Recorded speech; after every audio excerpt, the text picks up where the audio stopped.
Pour moi, c'est la même chose que d'entrer dans une église ou d'entrer dans une cathédrale.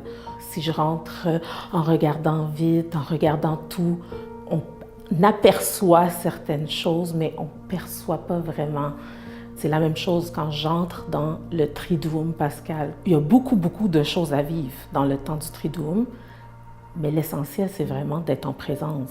C'est de venir à celui qui m'attend pour me partager de lui-même. Donc, c'est l'invitation pour nous aussi de dire un oui concret à Jésus, pour lui donner toute la place. S'approcher de la souffrance, il n'y a personne qui aime ça. On fait tout pour l'éviter.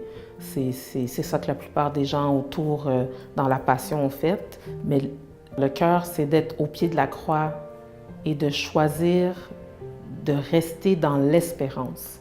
Faire sens de cette souffrance-là en focusant sur la souffrance du Christ puis en réalisant que il embrasse toutes ces souffrances-là qui sont les miennes.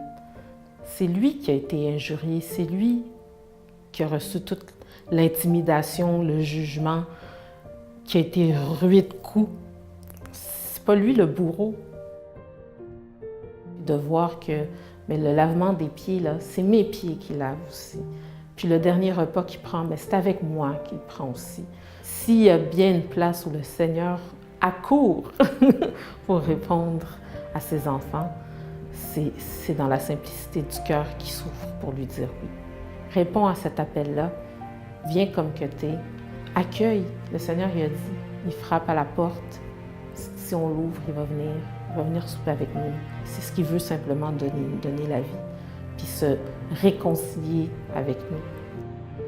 Ça peut comporter un défi. Une personne qui n'est pas habituée de prier, qui ne connaît pas le langage, qui n'a pas depuis longtemps mis les pieds dans une église ou qui n'a jamais mis les pieds dedans, de saisir l'occasion de découvrir, puis d'accepter d'être tout croche, puis de se laisser accueillir. De venir comme qu'on viendrait à la fête d'une personne qu'on ne connaît pas, mais à travers quelqu'un d'autre qui se laisse inviter. T'sais. Prendre le temps de dire est-ce que vraiment tu es là? Est-ce que vraiment tu existes? C'est quoi tout ça? Qu'est-ce que ça veut dire? Puis de s'ouvrir à avoir une réponse. On a l'occasion de vivre ces moments-là, qui sont des moments douloureux, mais dans un esprit déjà d'éveil, dans l'esprit de savoir que Jésus a vaincu la mort, qui a triomphé du mal, que le salut nous est ouvert, les portes de l'éternité nous ont ouvert aujourd'hui, hein, pas quand je suis décédée. Non, aujourd'hui, il est avec nous, ressuscité. Mais c'est un moment de dépouillement aussi. Toute mon impuissance comme être humain devant la croix. Souvent, on voudrait mettre ça de côté, mais si on ne s'approche pas de la croix, on ne peut pas saisir la splendeur de la joie de la résurrection. Lui faire confiance, comme que lui a fait confiance au Père.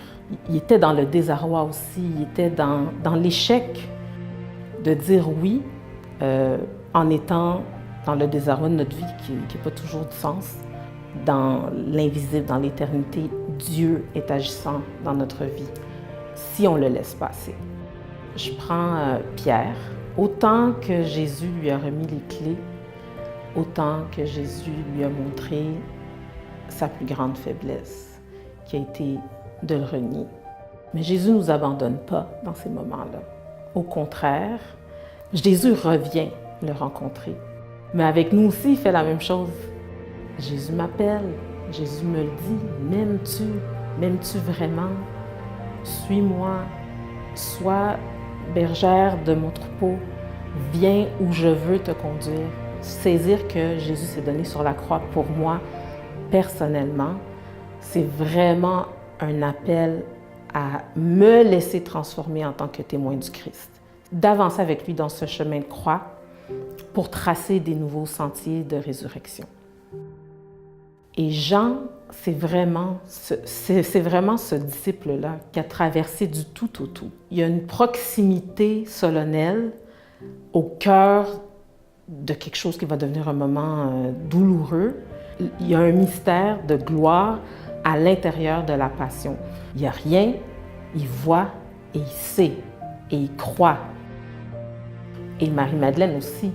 Au cœur de sa détresse, il appelle « Marie, Marie, va dire aux autres qu'est-ce que tu as vu. » Elle ne saisit pas, mais elle sait, puis elle croit, parce qu'elle était là au pied de la croix aussi.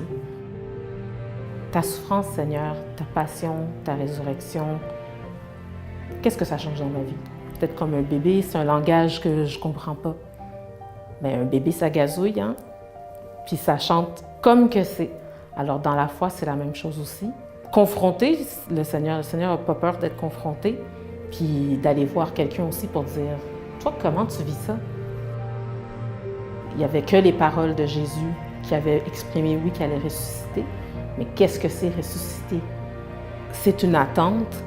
Rester avec lui au cœur de ces événements-là, ça permet de vivre la joie pascale.